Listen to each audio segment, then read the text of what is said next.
Welcome to Brian's Backroom Basics. Today we're going to be talking about this weird looking thing. If you don't know what this is, then why'd you click on this video? You should have read the title. This is fennel. So fennel is a bulb, stalks, and fronds.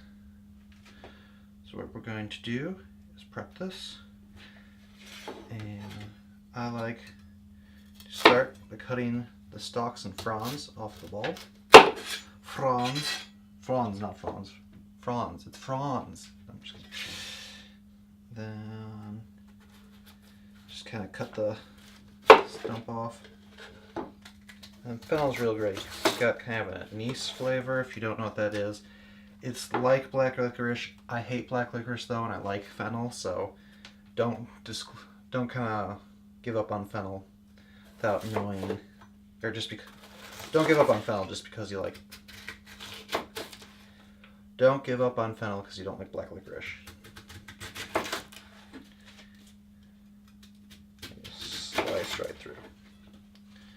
Okay, so you can use these as slices if you want, or you can dice from here. It just depends on what you're doing. Then what you can do is, if you pull the fronds off, the fronds, these little green parts, these have a real strong smell and flavor, so you can often use them in a recipe.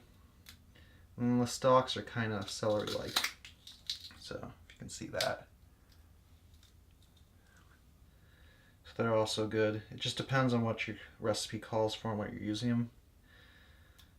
So I'm going to finish dicing up my fennel. So if I wanted this diced, just take a hunk here, kind of cut it off. Oop, that one ran away. Okay. And just make sure, of course, before doing any of this, you wash your produce. Yeah, fennel is really easy. Just focus on the bulb, fronds, stalk. Simple as that. Thank you for watching. If you found this video helpful, then hit that like button. If you want to see more videos like that, hit subscribe, ring the bell, all that good stuff. I hope to see you next video.